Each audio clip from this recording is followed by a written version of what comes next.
If you've ever felt a sharp pain shooting from your lower back down into your legs, here's the truth. It might not just be tight muscles or just a pinched nerve. The real root of sciatica is often much more layered than people realize. Once you start to understand those layers, real relief becomes easier. I'm Dr. Sam Peña from San Antonio Muscle and Spine Clinic, and today I'm breaking down what actually causes sciatic pain, how to tell what's triggering yours, and the treatments I've seen work in real patients. Sciatica is not a condition, it's actually a symptom. It means your sciatic nerve is irritated somewhere along its path, and the key to getting better isn't chasing pain, it's identifying the source. When someone tells me my pain shoots down my leg, I start to ask questions. Does it worsen when you sit? Do you feel relief when walking? Does the numbness run down to the foot, or does it stop at the thigh? Because those details are actually clues. The causes, more than just back pain. More often than not, disc bulges and herniations. Patients whose pain worsens when bending forward or lifting and coughing often fall into this category. A disc bulge can press on nerve roots like a thumb pressing on a wire. One of my patients, a CrossFit athlete, felt a lightning sensation down his leg every time he hinged forward. Once we reduced disc pressure, restored joint motion, the symptoms faded. Piriformis and hip tension.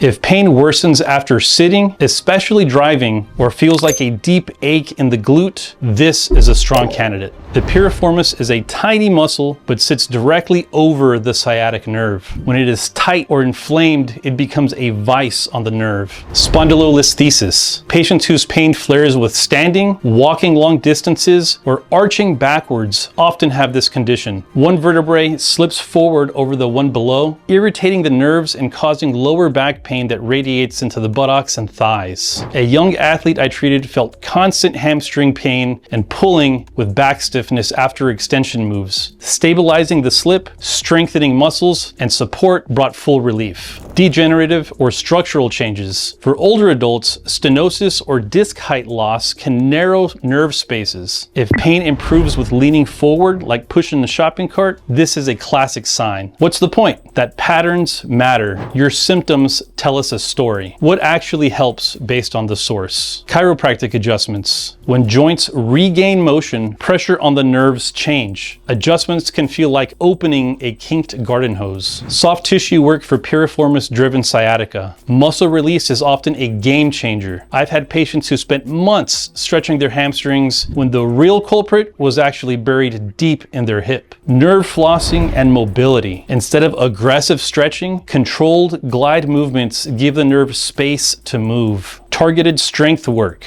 Weak muscles put more load on your spine. If your symptoms improved after a few days of walking, that's your body telling you it wants stability. Posture modifications. Tiny changes such as chair height, driving posture, and hip angle often reduce nerve irritation more than pain medications do. Spinal decompression therapy. For disc-driven sciatica, gentle unloading of the spine can reduce pressure on the nerve like easing weight off of a pinched cable. By cycling between controlled tension and relaxation, decompression helps draw fluids and nutrients back into the disc, often calming that sharp, burning leg pain when other methods dull it. Strategic bracing. A properly fitted lumbar brace provides temporary support to offload the spine while healing occurs. Think of this as training wheels for your core. Patients who brace during flare-ups, then build strength, often ditch the brace faster than expected. Red flags. If you notice bowel or bladder changes, saddle numbness, or rapidly increasing weakness, that is urgent. Get evaluated immediately. So when someone walks in saying, "I think I have sciatica," I don't just look at their back, I analyze their patterns, because once we find the source, treatment stops being guesswork. If you're in the San Antonio area, want help finding the root of your sciatic pain, my team and I would love to take a look. Hit subscribe, drop your questions below, and tell me what other topics you want to see next.